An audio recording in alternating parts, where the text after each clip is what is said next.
जान तूने ही बचाई है मेरी। यमराज के चंगुल से छीन लाया है। अब उसने तेरे और मेरे नसीब को एक साथ लिख दिया है। अब से तुम और मैं दोनों एक, आखिर तक। चांद के टुकड़े मैं शेर हूं। दोस्तों, स्वागत है आपका हमारे YouTube चैनल पर। आज हम आपके लिए लेकर आए हैं 2025 की सबसे धमाकेदार action drama film thug life की पूरी कहानी।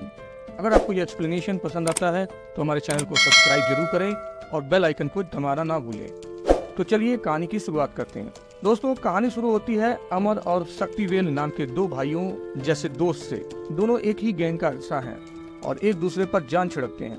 लेकिन कुछ घटनाएं ऐसी होती हैं जो इन दोस्तों के रिश्ते को पूरी तरह से बदल देती है।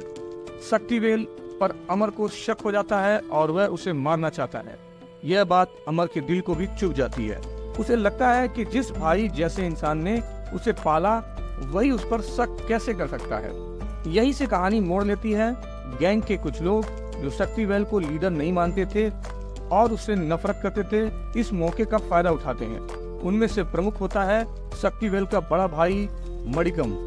ये लोग मिलकर अमर का ब्रेन वॉश करते हैं और उसे यह यकीन दिला देते हैं कि बचपन में उसके पिता की मौत किसी फायरिंग से नहीं बल्कि खुद शक्तिवेल के हाथों से हुई थी। हालांकि यह पूरी तरह से झूठ होता है, लेकिन ये लोग इतना विश्वास दिला देते हैं कि अमर को लगने लगता है कि उसे शक्तिवेल को मारकर अपने पिता की मौत का बदला लेना है। इसके बाद सब मिलकर एक प्लान बनाते हैं। नेपाल की पहाड़ियों में एक झूठी मीटिंग का बहाना करके शक्तिवेल को वहां ले जाया जाएगा और वहीं उसे मार दिया जाएगा।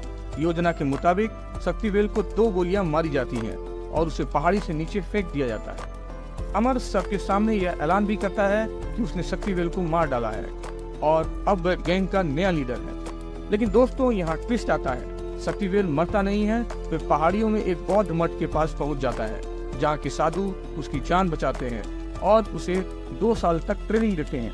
शक्तिवेल न सिर्फ ठीक हो जाता है बल्कि अब वह फाइटिंग में भी माहिर हो जाता है।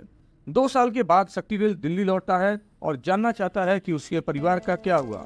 उसे पता चलता है कि उसकी पत्नी और बेटी उसकी मौत की खबर सुनकर टूट चुकी थी और मणिकम ने उनके साथ बहुत बुरा सलूक किया था। उसका दामाद उन्हें गांव ले गया, लेकिन एक एक्सीडेंट में उसकी पत्नी की याददाश्त चली गई है। अब शक्तिवेल पूरी तरह से बदला लेने के मूड में है। सबसे पहले वह अपने भाई मणिकम को गोली मारता है और नदी में फेंक देता है। फिर एक एक करके उन सभी को मारता है जो उसकी हत्या की साजिश में शामिल थे। अब बस बचता है अमर। दूसरी तरफ जब अमर को लगता है कि शक्तिवेल मर चुका है तो वह उसकी प्रेमिका इंद्राणी को अपने पास रख लेता है। अमर अब इंद्राणी से प्यार करने लगता है। लेकिन यही कहानी में नया किरदार आता है, इंस्पेक्टर जय। इंस्पेक्टर जय को जैसे ही पता चलता है कि शक्तिवेल जिंदा है, वह उसे मिलने जाता है और कहता है कि वह उसकी मदद करेगा अगर वह उसे नाम बताए कि उसे मारने की कोशिश किस तरह की थी। लेकिन शक्तिवेल साफ इनकार कर देता है और कहता है कि उसे बस 2 दिन चाहिए, वो खुद ही अपने सारे दुश्मनों को खत्म कर देगा।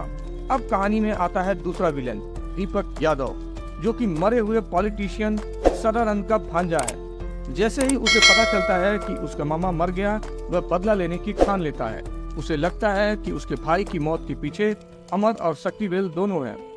दीपक यादव अमर को मारने के लिए उसके घर में बम प्लांट करवाता है, लेकिन अमर घर से निकल जाता है और बच जाता है, जबकि इंद्राणी उस ब्लास्ट में मारी जाती है। शक्तिवेल यह सब देख लेता है और इंद्राणी की बॉडी देखने के लिए जलती हुई बिल्डिंग में घुस जाता है, जहाँ वह मलबे में दब जाता है। इंस्पेक्टर जय उसे बचाकर अपने घर ले जाता है और उसकी वाइफ डॉक्टर एना से उसका इलाज करवाता है।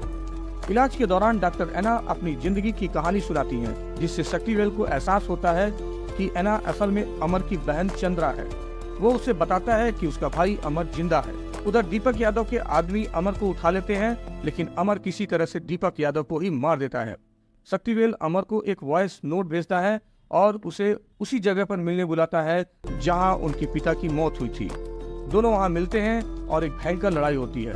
अमर कहता है कि उसने अपने पिता की मौत का बदला लेने के लिए शक्तिवेल को मारना चाहा, जिस पर शक्तिवेल उसे सच्चाई बताता है कि यह सब एक झूठ था।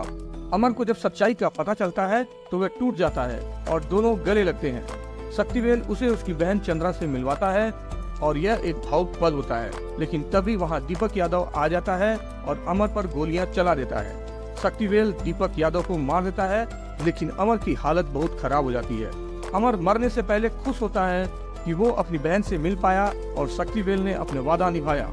शक्तिवेल अमर को खोकर टूट जाता है।